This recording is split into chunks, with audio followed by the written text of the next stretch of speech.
Salut l'arrangé. Salut Fabrice. De quoi vas-tu nous parler aujourd'hui? De quoi vas-tu nous parler aujourd'hui? De la BD manga Gun. Gun de Yatusho Koshikoshi. Koshikoshi. Certes. Yukito Kishiro. Ouverture qui invite à la lecture. Voici Gun. Et donc, de quoi parle Gun? C'est de la science-fiction. Même du post-apocalyptique. Oui, oui. Tout à fait. Avec la merveilleuse femme robot. Ouais. Qui s'appelle déjà comment? Alita. Alita.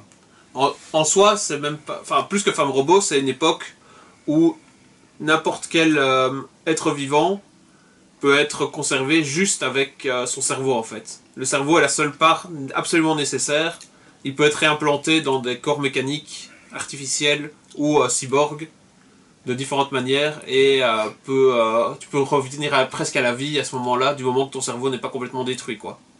Donc, en soi, même avec ce qu'on voit d'Alita, la seule vraie part vivante, c'est le cerveau, quoi. Le reste étant mécanique. Et en fait, elle a perdu la mémoire. Ouais. Ouais. Elle est recueillie par un homme qui reconstruit des... Ça qui est en soi déjà mécanicien, ouais.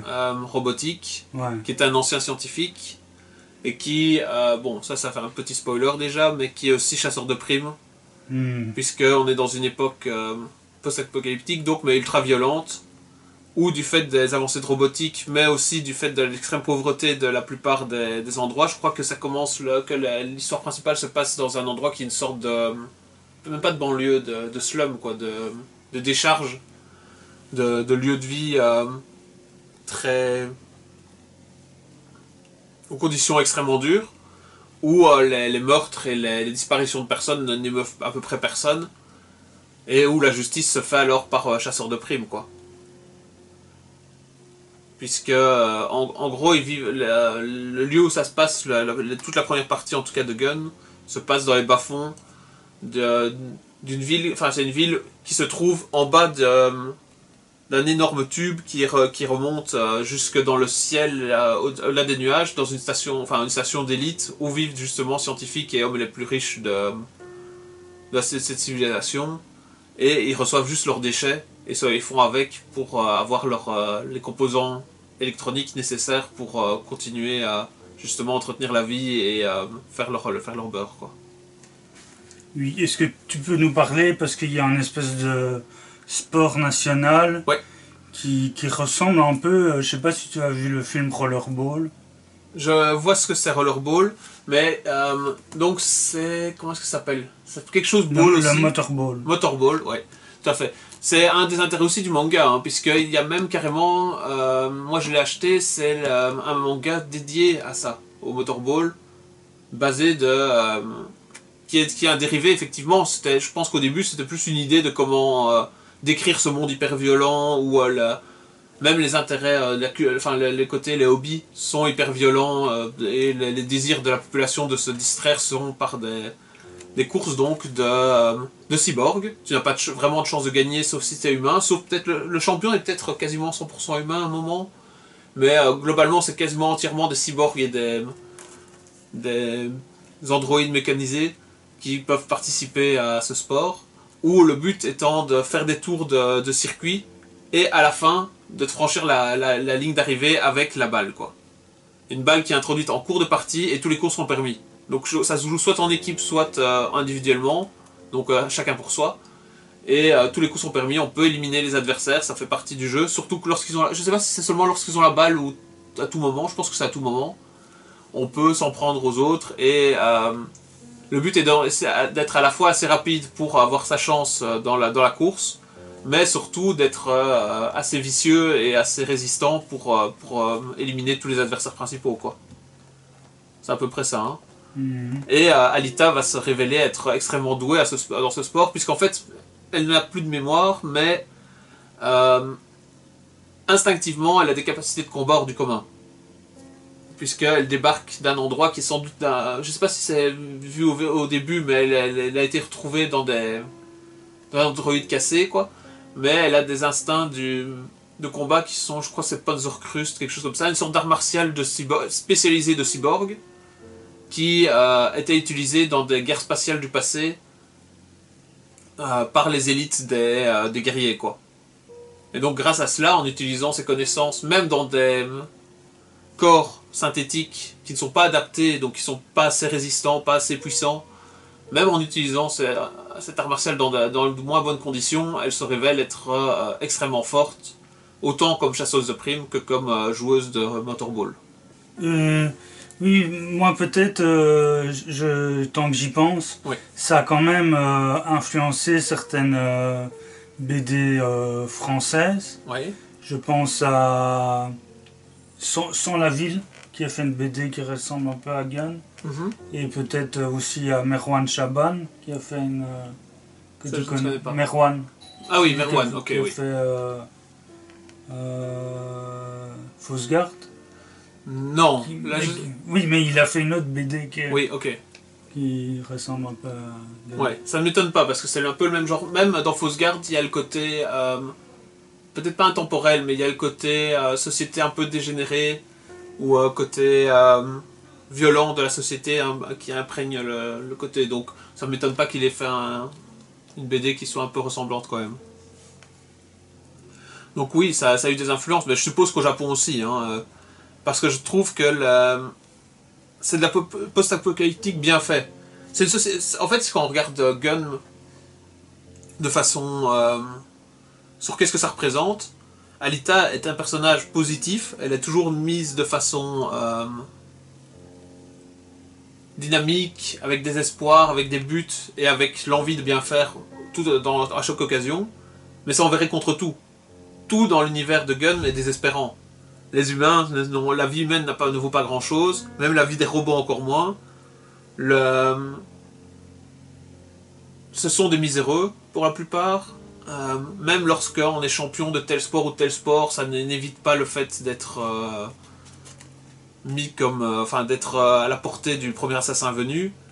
Et l'idée est quand même que on est après les catastrophes, quoi. Donc les gens qui survivent dans la ville de, je sais plus comment elle s'appelle, mais dans les bas-fonds, sont des moins que rien qui peuvent tous disparaître, ça ne changerait absolument rien à l'univers, quoi. Donc c'est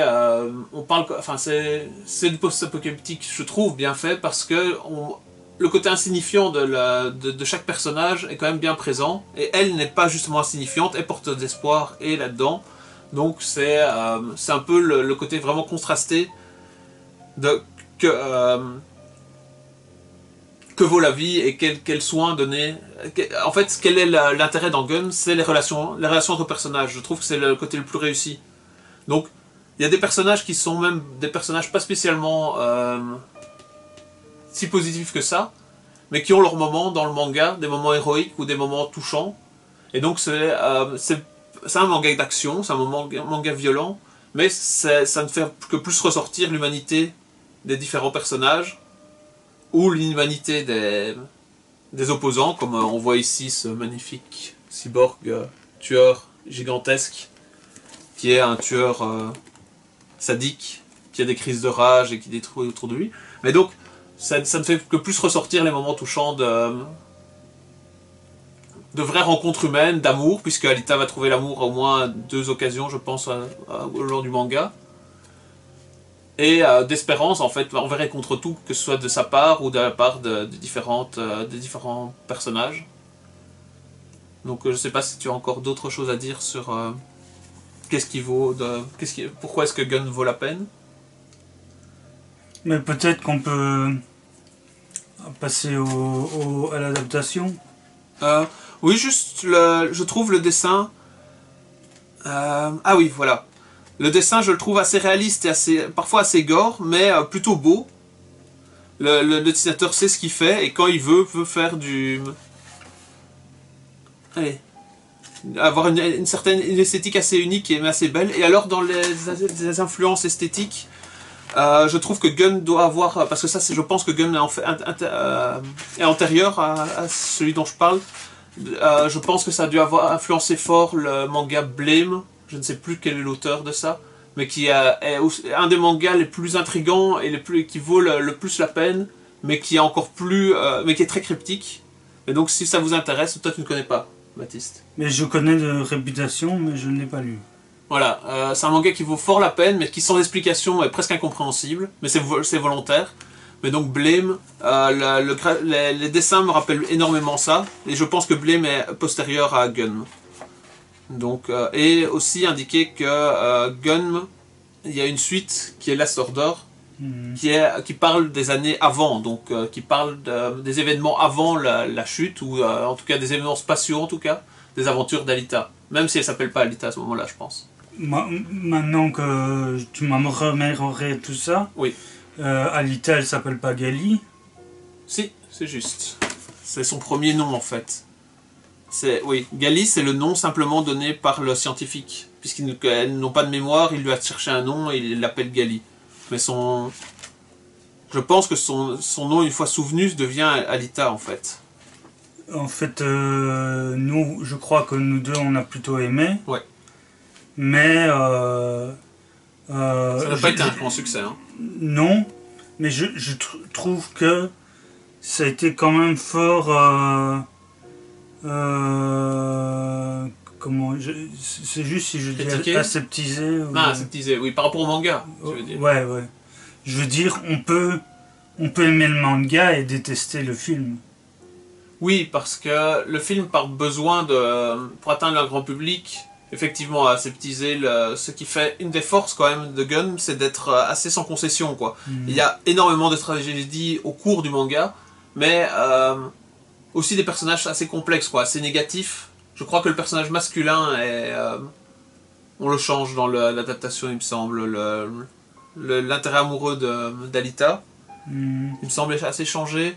Et pas mal des tenants aboutissants sont concentrés. Donc ici, je pense que celui-ci, on le retrouve aussi, le mauvais, mais qu'il est un peu mêlé. Dans l'adaptation, je pense qu'on mêle deux personnages en même temps avec lui, quoi. Que, en gros, c'est simplifié, quoi. Mais que, oui, effectivement, sur le côté...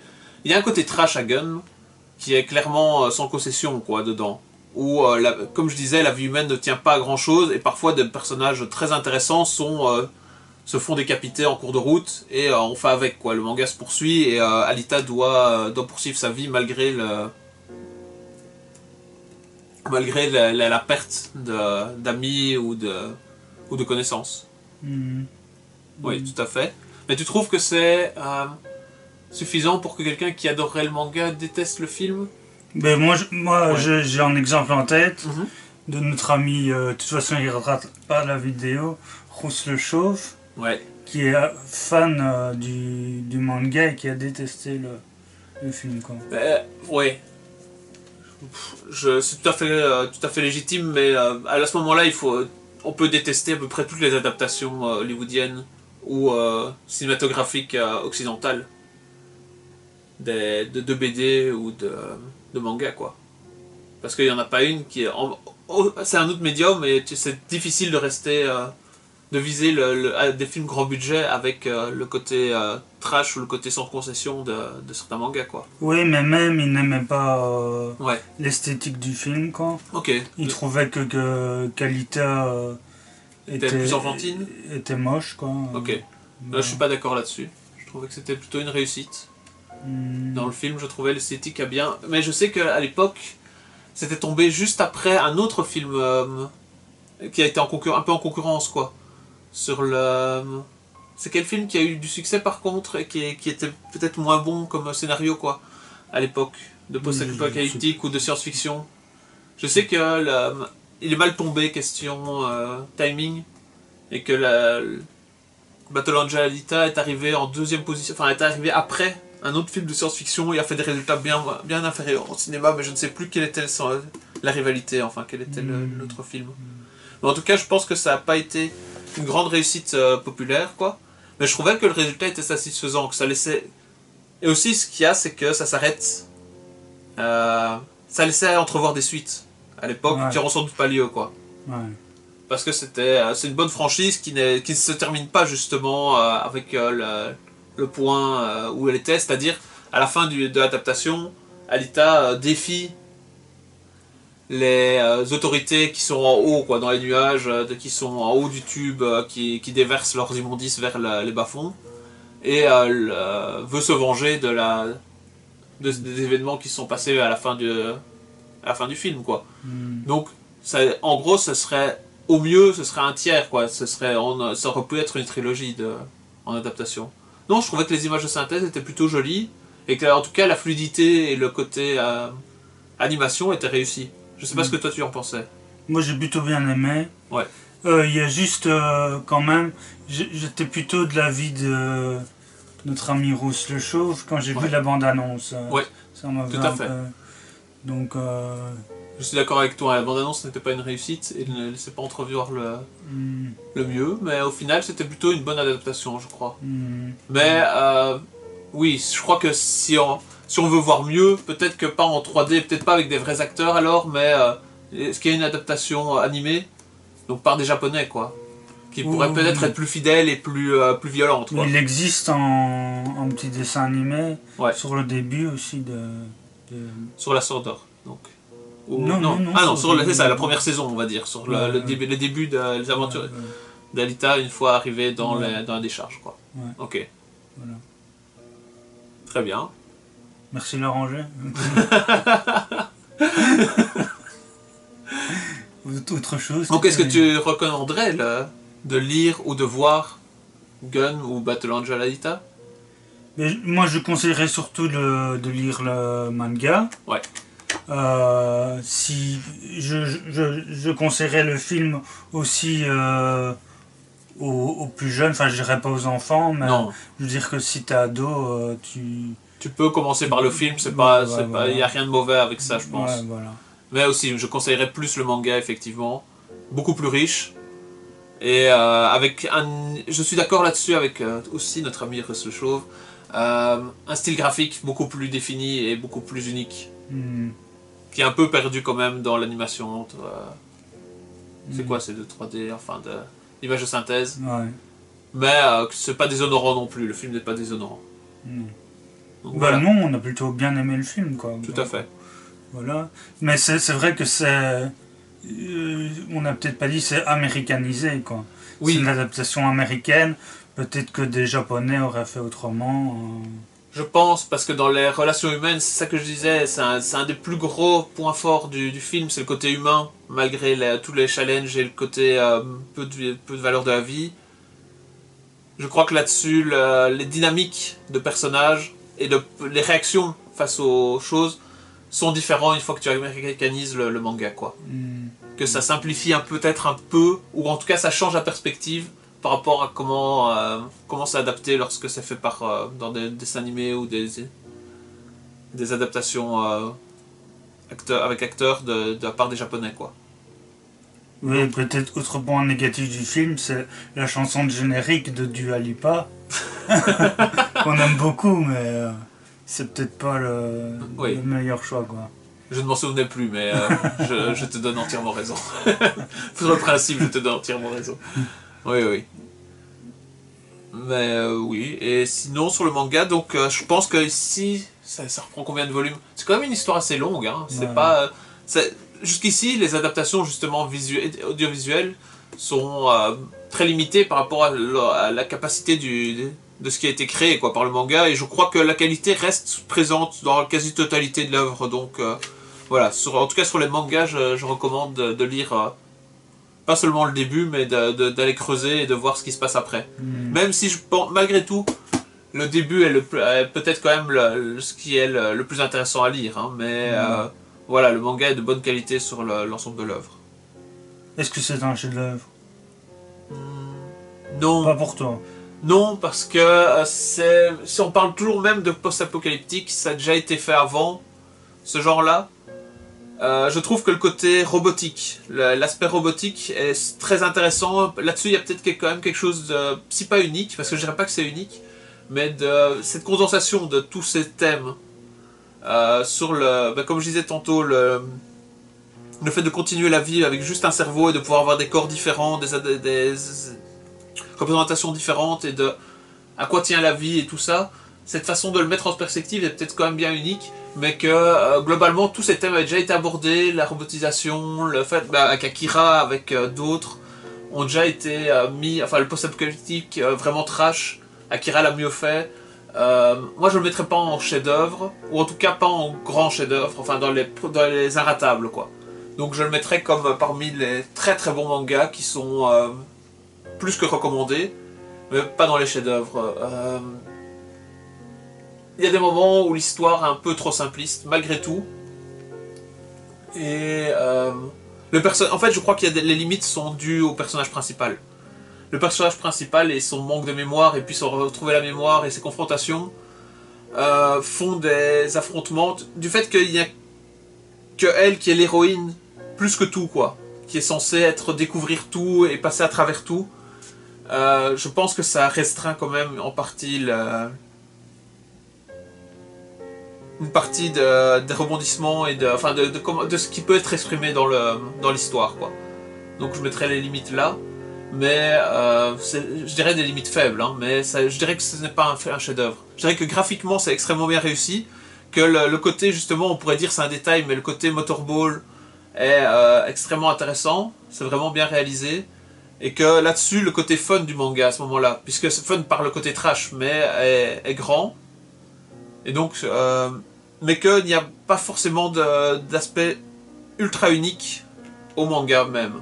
Je pense que justement, j'ai évoqué le manga Blame, et je suis même pas sûr que je préfère Blame à Gun, mais est plus unique et serait plus digne d'être mis comme chef-d'œuvre que Gun. Parce que dans le style, quelque chose qui ressemble très fort, je reviens sur Akira. Akira est bien meilleur quand même. Il y a quand même une grosse différence pour moi de qualité entre Gun et Akira.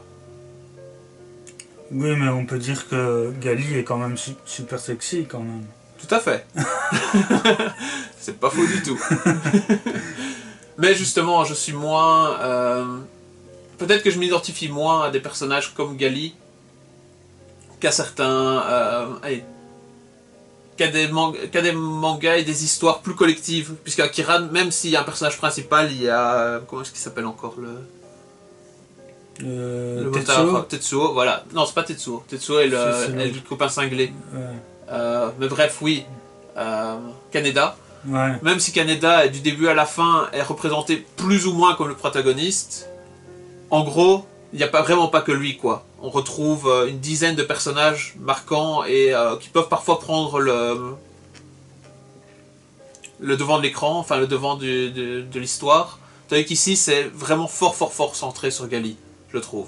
Et voilà, donc je dirais que là-dessus, il y a quand même une différence et que je préfère le genre d'œuvre plus collective dans les protagonistes, enfin avec plus de protagonistes que ce style-ci. Mais de nouveau, il n'y a rien à jeter. Par contre, le scénario reste un point fort de Gun. Au-delà du côté trash et du côté action directe, le scénario n'est vraiment pas... est beaucoup plus riche qu'il y paraît même, dans les premiers tomes. Donc pour le scénario, ça vaut la peine de voir l'ensemble de l'œuvre. Ouais. Et moi, je conseillerais aussi, peut-être pas trop jeune, le film Rollerball aussi. Ouais. J'ai pas vu la version avec... si, je crois que j'avais vu la version avec Jean Reno. Il y a eu deux versions en fait. Ah, je ne savais pas. Il y a l'américaine. Il y a eu... Si, elles sont toutes les deux américaines. Ouais. Il y a eu une version avec Paul Newman. Ouais. Des années 70, je pense. De Norman J. Winson. Je sais pas si vous connaissez ce réalisateur-là. Et il y a une version en remake, ouais. De John McTiernan qui a fait Piège de cristal. Ouais. Et en fait qui a été un peu charcuté par les producteurs. Ok. Et avec Jean Reno dans un rôle secondaire, je sais plus qui avait le rôle principal. Et là, c'est quand même un petit peu débile, quoi. Ok, donc tu penses que le premier film, le plus ancien, était le meilleur? Oui. Ok. Mais peut-être regarder d'abord le vieux et celui avec Paul Newman. Ouais. Et si vous avez envie de continuer avec le John McTiernan, pourquoi pas, quoi. Et c'est plutôt un film que je conseillerais, ouais. Et je pense donc ici qu'il n'y aura pas de suite, hein, sans doute, dans le... Peut-être. Parce, fin de séjour. parce que ça, c'est de Alita Battle Angel, c'est de Roberto Rodriguez. Ouais. Et je ne sais pas si tu te souviens, Sin City avait eu plus de succès. Oui. Mais on a attendu longtemps pour avoir un Sin City 2. C'est vrai. Il y a eu Donc, au moins il y a une dizaine d'années avant d'avoir... Ouais, et ici, donc, c'est sorti en 2014, quelque chose comme ça, le film. Je sais 2015. plus, mais on ne faut pas désespérer. Peut-être un peu quoi. après encore, oui, donc c'est peut-être pas encore fini, effectivement. Et c'est une production James Cameron, Ouais. qui va revenir avec Avatar 2, donc peut-être qu'il va relancer le projet. Si ça fonctionne avec Avatar, quoi. Ouais, voilà. Bah, Avatar 2, il vaudrait mieux que ça fonctionne, puisque... Ils ont prévu ça, ils ont prévu 6 ou 7. Ils en ont prévu 6 ou 7, donc voilà. Ouais. Quoi. J'ai l'impression que ça fonctionnera, mais voilà, ça m'a l'air grotesque. Sûrement. Mon impression personnelle, c'est que tout l'univers Avatar est assez grotesque. C'est une réussite visuelle, mais pas... mais scénaristiquement, c'est nulle part, quoi. Je suis pas tout à fait d'accord, mais on va pas discuter pour ça. Voilà, je regarderai plus la suite de Gun que les suites d'Avatar. Pour moi aussi, mais moi je dirais quand même, tu n'as pas à répondre à ça, mais qu'on peut dire qu'Avatar dans son genre est un chef-d'œuvre. Fabrice ne répondra pas. Je ne suis vraiment pas d'accord. Là, tu deviens insultant. Si tu prends Avatar comme un chef-d'œuvre, alors je peux te trouver 10 000. Même moi qui ne suis pas un grand connaisseur de cinéma de ton niveau, je peux trouver des centaines de chefs-d'œuvre rien que depuis les années 2000. Alors la définition de chef-d'œuvre devient très très large. Bon, ok. Alors Titanic est un chef-d'œuvre. Titanic est un chef-d'œuvre, oui, tout à fait. Oui. Et qu'est-ce qui est d'autre comme un chef-d'œuvre Malout est un chef-d'œuvre. Ben oui, bien sûr. Le Seigneur des Anneaux, alors que je n'aime pas spécialement. Le Seigneur des Anneaux est un chef-d'œuvre. Presque tout est un chef-d'œuvre alors. Le Boulet est un chef-d'œuvre. Non, ça quand même pas. Non, mais, alors après, tu pourrais presque relier le fait d'être un chef-d'œuvre avec le taux de budget investi. Mais je te disais, on parlait de l'Incal. Oui. Ben, je vois bien James Cameron faire en l'Incal, hein, avec l'univers visuel qu'il développe. Je ne parle pas du scénario. Hein. Oui, du visuel, ok. Peut-être. Pour le visuel, mais je ne lui confierai rien d'autre que le visuel, je pense. Et peut-être la capacité à gérer des projets de grande ampleur, qu'il est capable. Ça, c'est pas... Là-dessus... De toute façon, on ne va pas se disputer parce que je ne suis pas spécialement fan de James Tiens, Cameron. un dernier point ici pour Gun, donc. Ouais. Il y a quand même encore le côté mecha, pareil, qui reprend certains codes du mecha, mais c'est plus occasionnel. Hein, mais... Et tu peux nous expliquer ce qu'est le mecha? Oui, c'est quand même une grande tendance des mangas et aussi encore plus des dessins animés, enfin des animés japonais, qui est l'utilisation de grands robots de grande taille, du genre Goldorak. Ouais. Pour combattre des ennemis qui sont également robotiques et qui utilisent, en général, à ce moment-là, on passe dans que ce soit des affrontements corps à corps ou des affrontements par missile, mais qui sont capables en général de destruction incroyable, quoi. Et donc ici, il y a quelques codes du mecha quand même qui sont donnés dans les corps robotisés et dans les capacités de destruction et qui sont assez bien amenés en fait, sur les forces-faiblesses des différents cyborgs.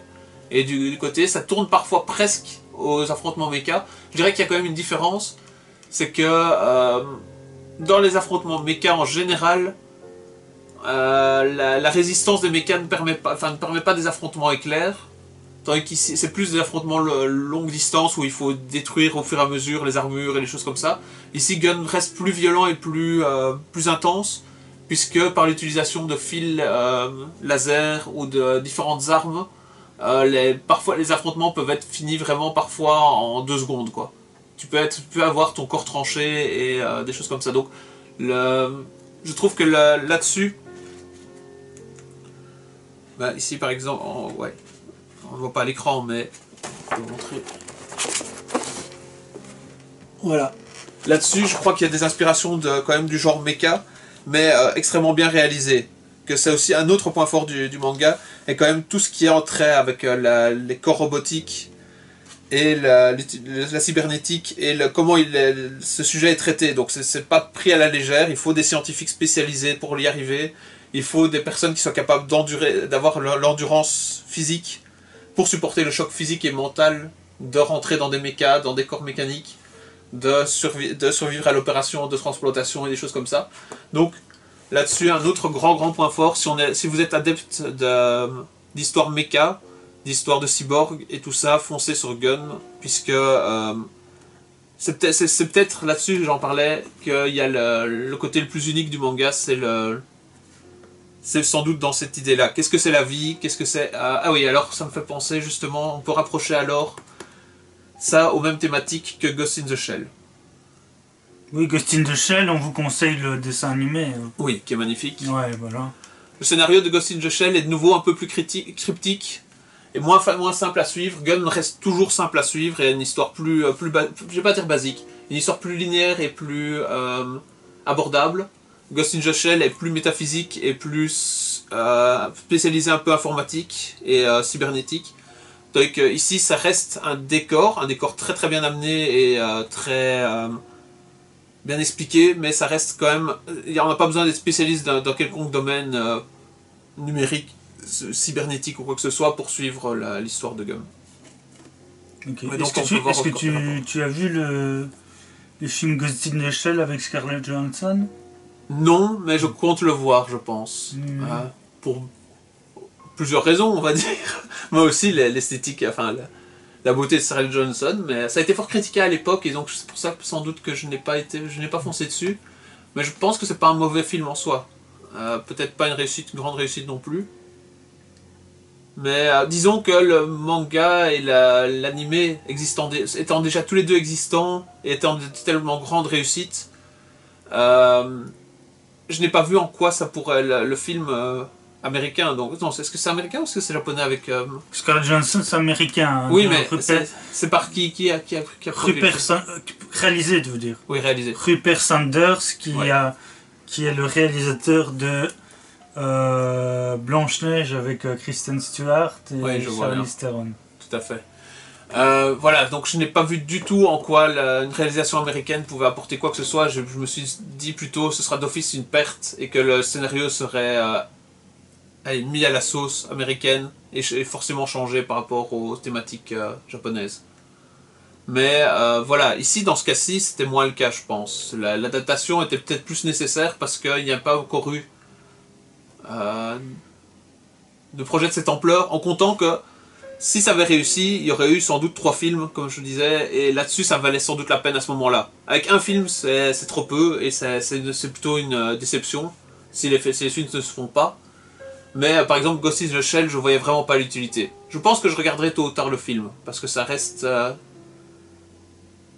Je crois que l'esthétique est quand même pas mal dans le film, et que voilà, il y a Scarlett Johansson, donc ça vaut rien que ça donne déjà de bons arguments pour voir ça. Et tu l'avais vu? Non, je ne l'avais pas vu. Ok. Et tu comptes le voir ou c'est pas obligatoire? Pas spécialement. Ouais. Très bien. Par contre, je reverrai bien le dessin animé. Oui. Bah, je l'ai revu encore il y a 1 an, je pense. C'est quand même même encore maintenant, c'est quand même une claque visuelle. Et je pense que pareil, il reste encore des aspects de Ghost in the Shell qui n'ont pas été adaptés. En manga, en tout cas, il y a encore d'autres scénarios qui sont... Enfin, là, on parle du dessin animé, mais du film. Hein, oui, parce qu'il y a eu aussi une série télévisée animée. Ouais. Je sais pas tellement ce qu'elle vaut, mais bon. Ok. Tu l'as vu, toi? Non, pas du tout. Ok. Et il y a eu un deuxième Ghost in the Shell, Innocence, qui c'est ça. paraît bien aussi. Ça, je l'ai pas vu. Est-ce que j'avais enchaîné pour voir... Peut-être que j'ai vu de quoi ça parlait, mais je ne pense pas que je l'ai regardé en entier. Donc, je ne peux pas, je vais pas me prononcer dessus. Ouais. Mais voilà, Ghost in the Shell, on parlait de chef-d'œuvre. Ghost in the Shell, pour moi, est assez unique et précurseur de tellement de choses qu'on peut dire que on peut le classer dans les chefs-d'œuvre sans aucun problème. Mais le manga ou juste le dessin animé? Le dessin animé, ça j'en suis sûr. Le manga, je pense que je l'ai consulté, mais là-dessus j'ai commencé par le dessin animé, mais le dessin animé c'est sûr, je dirais. Donc ce n'est pas lui-même qui l'a adapté, c'est Oshii qui a fait le film. Ouais. Donc je ne sais pas. On vous conseille le film dessin animé. Ouais. Voilà. Merci la rangée. Merci, il a rangé. Il y a 2 à ranger maintenant.